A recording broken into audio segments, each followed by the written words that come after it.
নচিকেতার একটা গান একবার না কোট করলেই পাচ্ছি না। রাম যদি হেরে যেত রামায়ণ লেখা হতো, রাবণ দেবতা হতো। সে মানুষকে অনেক কিছু দেওয়ার জন্য দলবদল হয়, তার প্রকৃষ্ট উদাহরণ আজকে আমাদের মুখ্যমন্ত্রী মমতা বন্দ্যোপাধ্যায়। সপ্তর্ষিদা কিছু মনে করবেন না, আপনি নচিকেতার একটা গানের একটা লাইন কোট করে আপনি বললেন যে ধর্মের জন্য সত্যের জন্য দল পরিবর্তন, যে রাম যদি হেরে যেত রামায়ণ লেখা হতো, রাবণ দেবতা হতো সেখানে। আপনি কিছু মনে করবেন না, গানটার আপনি কোনো মানে বোঝেননি। আপনাকে আমার থেকে বুঝতে হবে না, নচিকেতা তো আপনাদের দলে আছেন, ওনাকে জিজ্ঞেস করবেন, উনি আপনাকে ভালো করে বুঝিয়ে দেবে।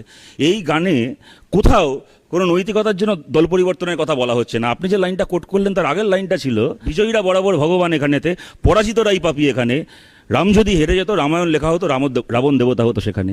নচিকেতা যেটা বলেছেন তা হচ্ছে কিছু লোক আগে দেখে নেয় যে কোন পক্ষ জিতছে, জিতে সে পরাজিতের পক্ষে যদি ন্যায় থাকে, ধর্ম থাকে, তাহলেও সে জয়ীর দিকে যায় তার ধান্দার জন্য। আপনি গানটাকে না বুঝে ভুলভাল কোট করলেন।